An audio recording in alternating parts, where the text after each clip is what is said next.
Bonjour à tous, je suis Alexis de Freitas. Pour ceux qui ne me connaissent pas, j'interviens régulièrement sur les jeunes du FCSM. Vous pouvez me retrouver sur les réseaux sociaux. Vous m'avez peut-être déjà vu sur des médias tels que La Bande à Bonnat, Les Sports du football ou Soyons Sport, où j'animais une chronique à la radio. Je suis une personne qui suit les jeunes du FCSM et qui s'est investie énormément à partir de la saison 2016-2017 où j'ai commencé à vraiment suivre tous les matchs des catégories N3, enfin donc réserve N3 à U17, où je fais notamment les stats, des photos des matchs, des comptes rendus, euh, des articles sur les équipes ou plus individuels en portrait interview de joueurs. Et donc là, j'ai eu l'opportunité de réaliser une chronique donc qui sera régulière pour vous parler de l'actualité du centre de formation. Aujourd'hui, pour cette première, je vais déjà vous faire un petit bilan. Les autres chroniques, je pense que ça sera plus des petits points sur les résultats des week-ends, voire peut-être quand il n'y aura pas de match les week-ends, faire une petite mise en lumière sur un joueur ou sur une équipe ou avoir comment je vais vous présenter tout ça. Mais dans un premier temps, ça me semble important déjà de vous faire un point général sur les trois catégories depuis le début de saison, donc la N3, les U19 et les U17. Donc pour commencer, il faut savoir que comme l'équipe pro, nos équipes de jeunes ont forcément été impactées lors de leur préparation suite à l'incertitude sur la continuité du club, à cause de la situation financière notamment.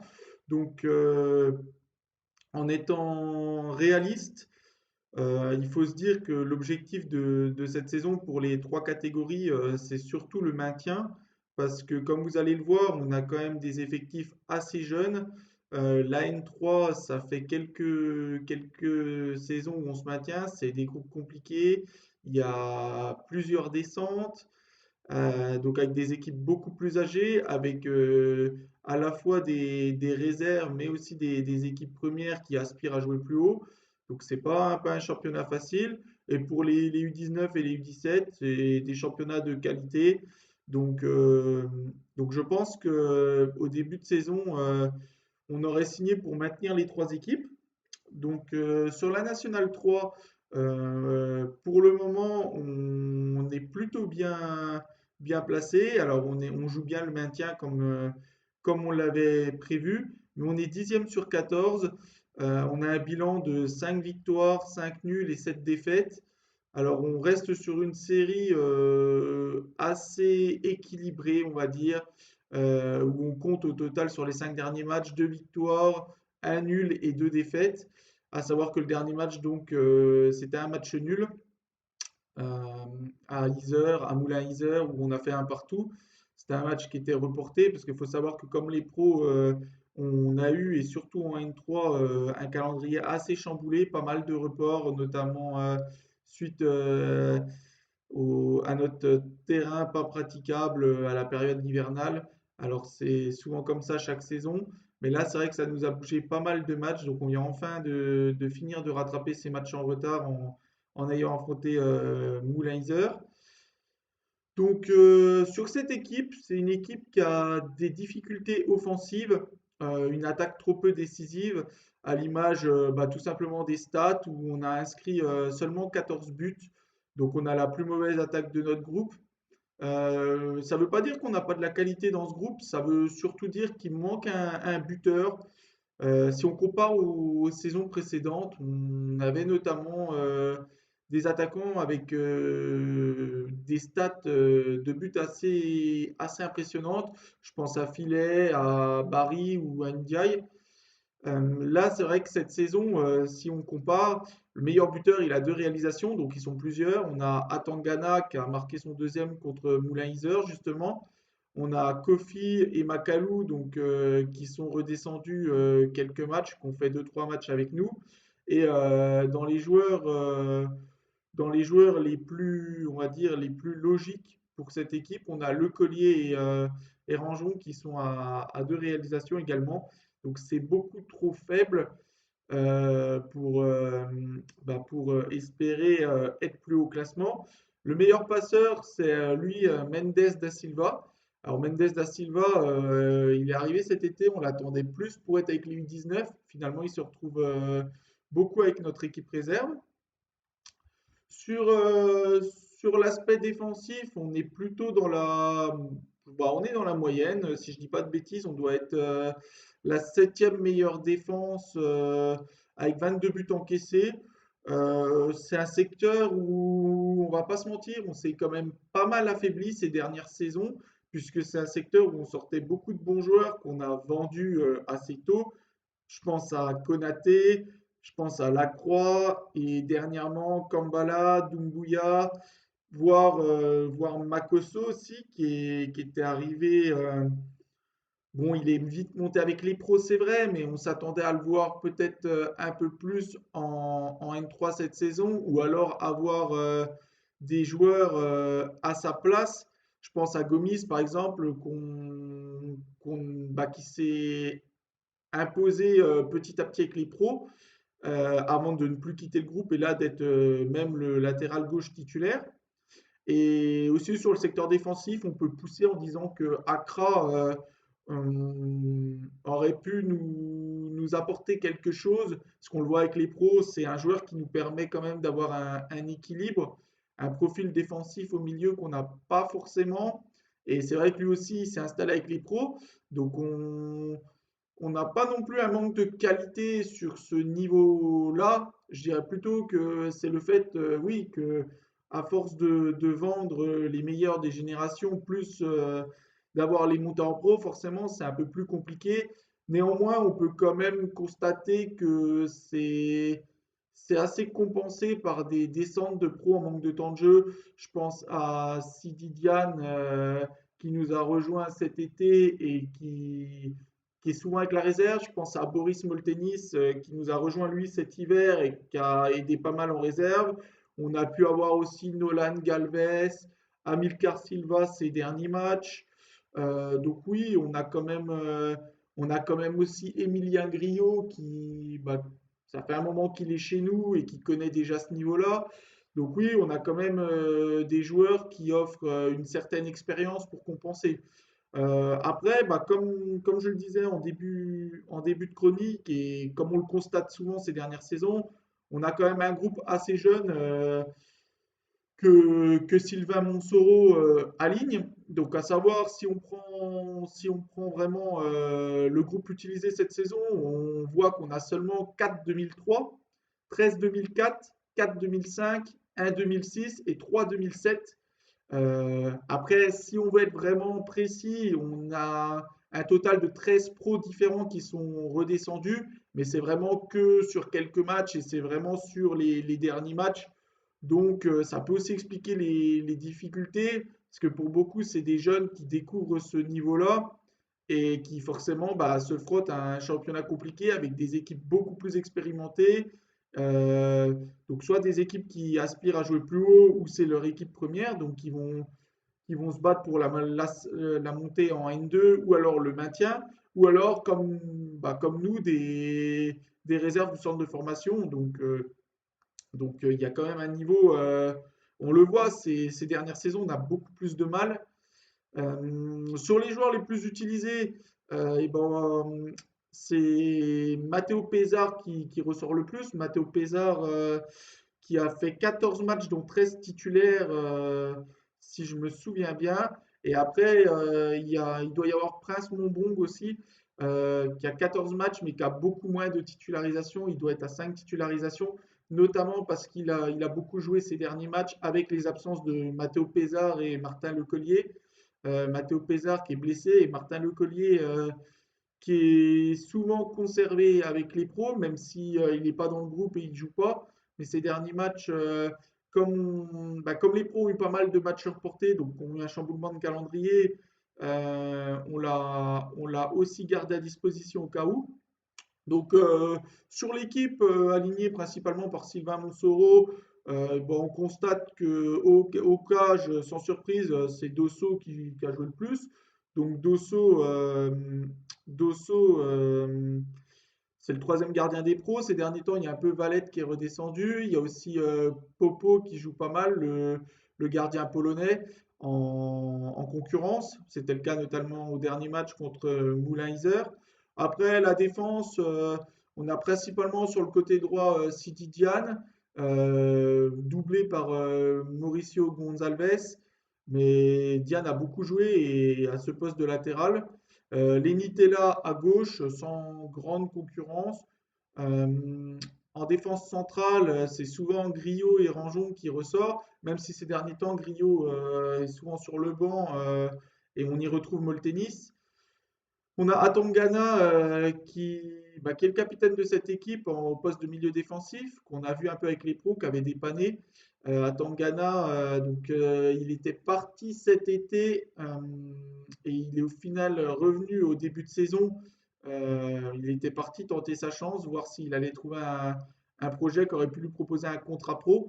Au final, il est revenu chez nous et a apporté son expérience. Avec Atangana au milieu, on retrouve souvent des jeunes qui, justement, on attendait plus en U19. Je pense à Mendes da Silva ou dans une moindre mesure Isanga ou encore Kayembe.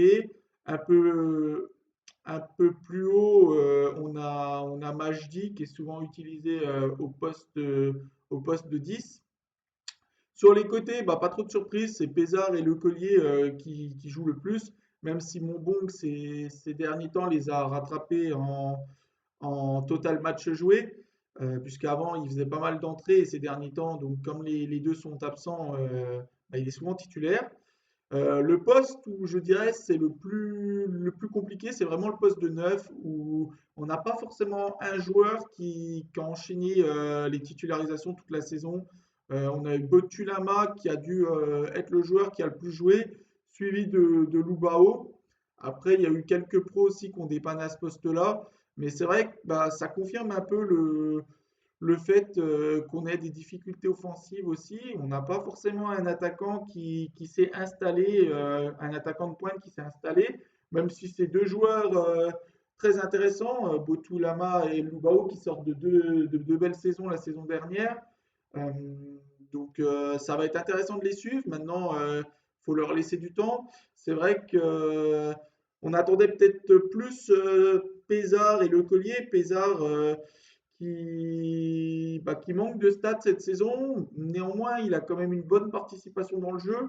Je pense notamment sur son côté, il y a souvent des débordements qui aboutissent à une passe décisive, mais pas conclue par nos attaquants, ou Le Collier qui a fait aussi beaucoup de mal à nos adversaires, mais qui a un peu pêché dans le dernier geste.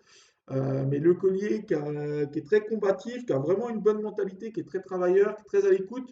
Pour ça aussi qu'on le retrouve souvent aux portes de l'équipe première. C'est pour moi, oui, une équipe qui manque, tout simplement, qui paye son inefficacité offensive. Comme on l'a vu, il n'y a pas forcément un attaquant de pointe qui s'est installé. On a marqué seulement 14 buts. Les ailiers ne sont pas forcément décisifs, si on parle de stats. Euh, et, et derrière, c'est dommage parce que en milieu, tous les milieux qui évoluent chez nous ont vraiment un potentiel pour peut-être aller chercher plus haut. Et en plus, ils sont en avance sur leur âge pour la plupart, puisque comme je vous disais, la plupart pourraient jouer en U19. Et derrière, on sent qu'on s'est un peu affaibli suite aux dernières ventes, mais qu'on a quand même des pros qui jouent pas comme Sidi Diane, Boris Moltenis, qu'on a formés, qui sont revenus au club et qui, pour moi, pourraient être dans la rotation des pros, voire des fois titulaires, avec Boris qui pourrait très bien suppléer la charnière centrale et Sidi qui, je le préfère en défenseur central, mais qui est plus venu pour dépanner en latéral, notamment latéral droit. C'est une difficulté qu'on a aussi au centre, le poste de latéraux, même si cette saison, Tella s'est imposé sans concurrence à gauche. Gonzalez joue souvent, bon, même si Sidi Diane est revenu et joue beaucoup en N3. Et on a aussi Moitazil qu'on n'a pas vu beaucoup. Mais j'espère vraiment que cette équipe se maintiendra parce qu'il y a vraiment du potentiel. Elle pêche peut-être dans la jeunesse, dans un dans un manque offensif. Et après, il faut savoir que c'est aussi compliqué. C'est une difficulté que les pros n'ont pas forcément eu, mais que nous, on a senti chez les jeunes. C'est-à-dire que on a eu des joueurs qui ont dû digérer le fait d'être aux portes de l'équipe première, puisqu'ils ont fait la préparation entre guillemets avec les pros. Euh, et bah, pour beaucoup, quand on n'avait pas notre équipe, ils étaient pas loin de commencer en pro. Et il a fallu digérer cette descente, enfin se remettre la tête à l'endroit et bah, redescendre en jeune, hein. Je pense tout simplement à Pézard, à Lecollier, à Majdi et même à des plus jeunes. Griot aussi avait fait la préparation avec les pros, Rangeon, euh, les, les Dosso aussi, les milieux aussi. Donc même si les milieux sont plus jeunes et pour beaucoup étaient plus attendus au U19, mais c'est une équipe voilà, qui a dû digérer ça aussi. Donc c'est pas évident, ça peut expliquer aussi les difficultés. Pour ce qui est des U19, bah, on joue également le maintien. On est 9e sur 14. On a un bilan de 6 victoires, 5 nuls et 8 défaites. On était sur une série de 4 défaites, si je compte le match de Gambardella, l'élimination, qui a été stoppée par un nul contre Metz et une victoire essentielle au maintien contre Montferrand. Puisque quand on a affronté Montferrand, c'était un match en retard aussi, et je crois que c'était l'avant-dernier contre le dernier, si je ne dis pas de bêtises. Donc il fallait à tout prix gagner. C'est une équipe assez irrégulière.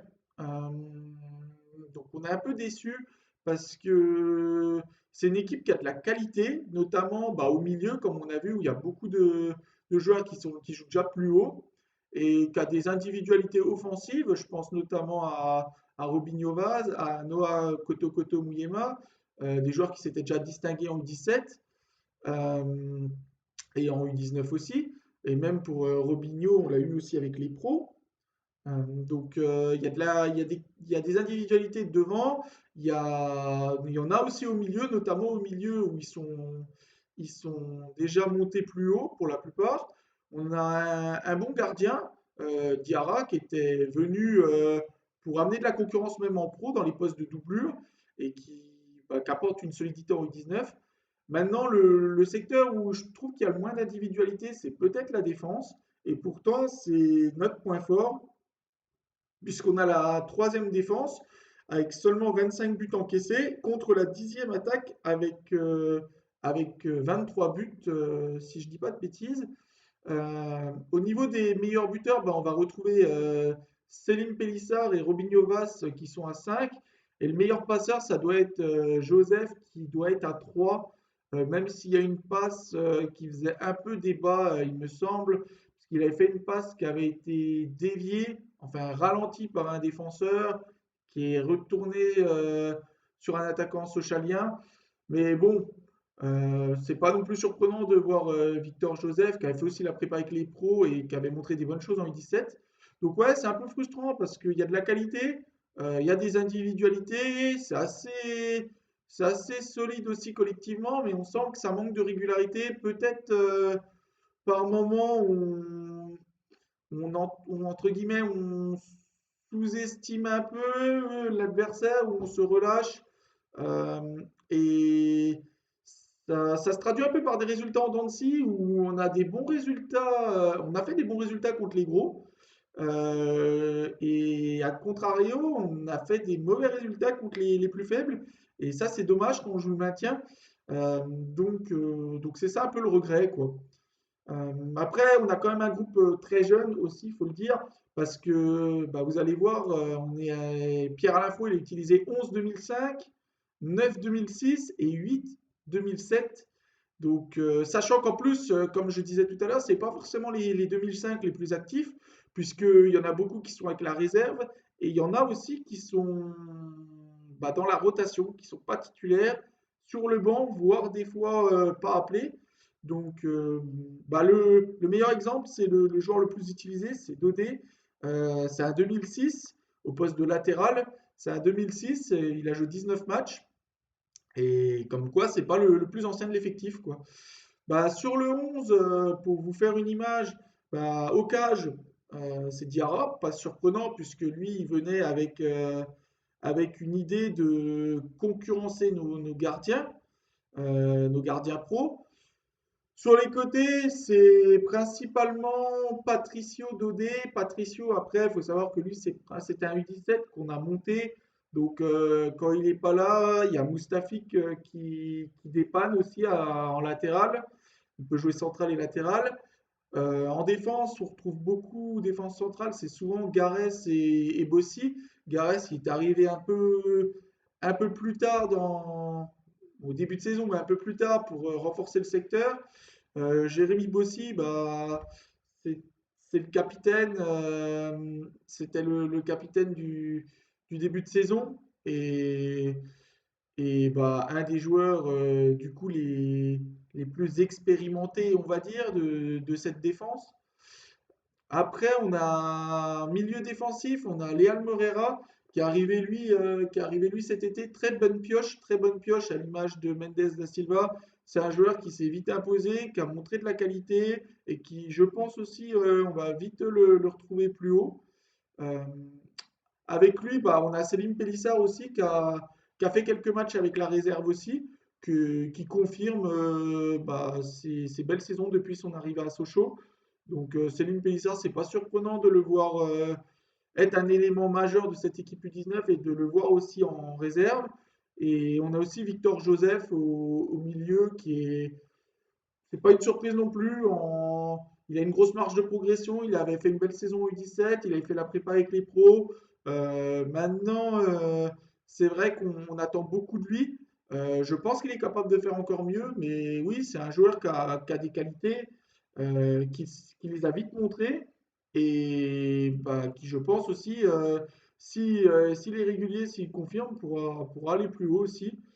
Et devant, on a principalement, comme je disais tout à l'heure, Robinho Vaz et Noah Koto Koto Muyema. On a aussi Meruga qui est arrivé cet été et qui fait une belle saison. Un profil très technique. Euh, Ce que j'aime bien sur le côté, il peut aussi jouer en 10 de tête. Mais je l'aime bien sur le côté parce que il est capable d'éliminer, de faire des différences. Euh, il était en concurrence avec l'anglais qu'on voit un peu moins et qui était redescendu aussi dépanné en latéral. Mais c'est une recrue intéressante. Dans le turnover, bon, on a aussi Courbez qui est en défense, qui a joué pas mal de matchs, même si on le voit un peu moins ces derniers temps. Et Sekuna Kamara, qui est pareil, qui est un joueur offensif, euh, qui, qui est principalement fait des entrées. Il a joué beaucoup de matchs, mais principalement en tant qu'entrant, qui arrive à être décisif sur ses entrées. Et pareil, qui a un profil intéressant parce qu'il peut couvrir plusieurs postes. Il a de la vitesse, il a de la technique, il est décisif. Donc, donc non, comme je disais, c'est un groupe où là, on a beaucoup plus d'individualité, mais on est un peu frustré parce qu'on sent qu'il y a la place pour faire mieux, quoi.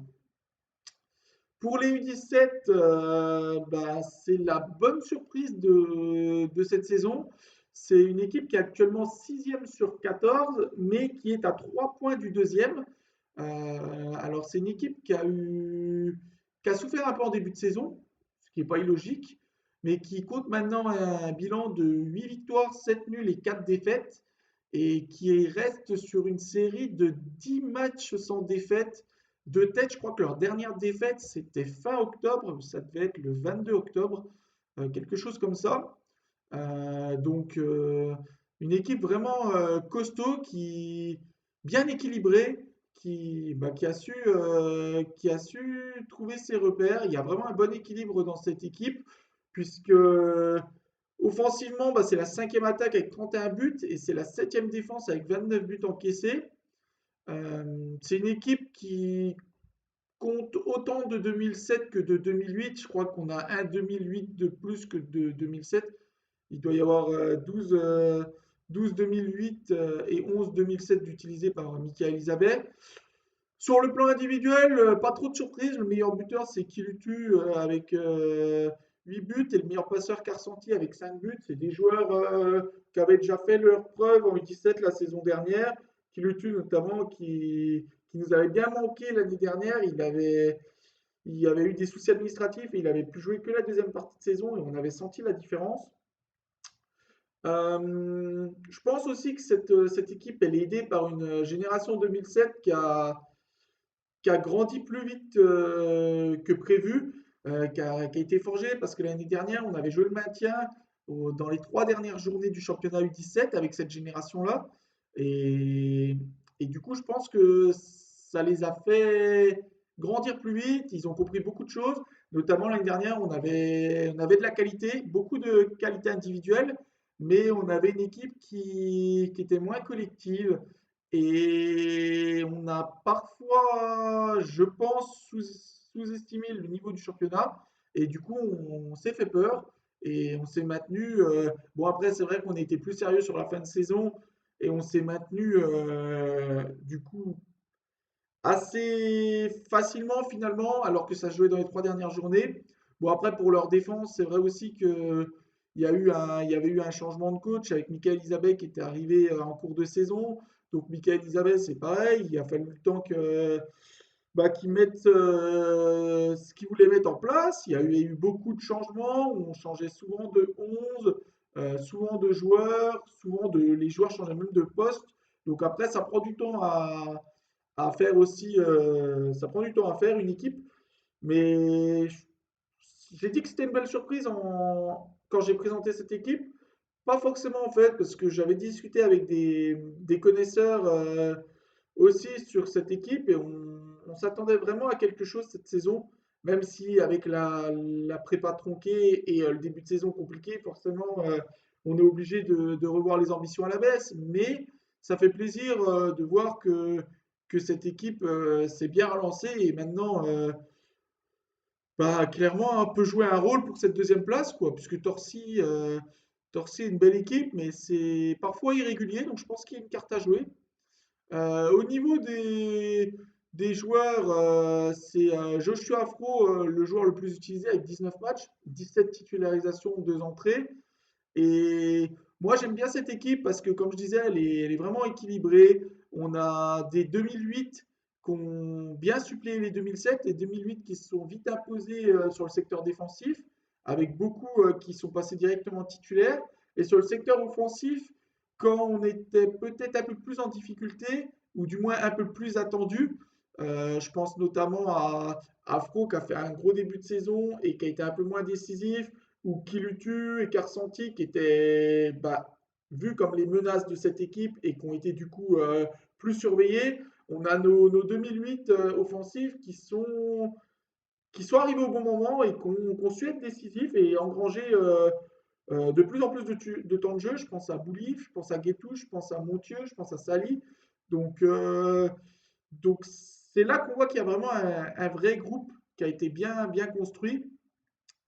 Sinon, au niveau des joueurs les plus utilisés, euh, on retrouve O'Haro dans les cages. Alors pour moi, les deux gardiens sont d'un niveau plutôt similaire, puisqu'on a O'Haro et Schubert-Lécart. Schubert-Lécart, il doit avoir joué 2 matchs de moins que O'Haro, mais il faut savoir que lui, il a déjà joué en U19.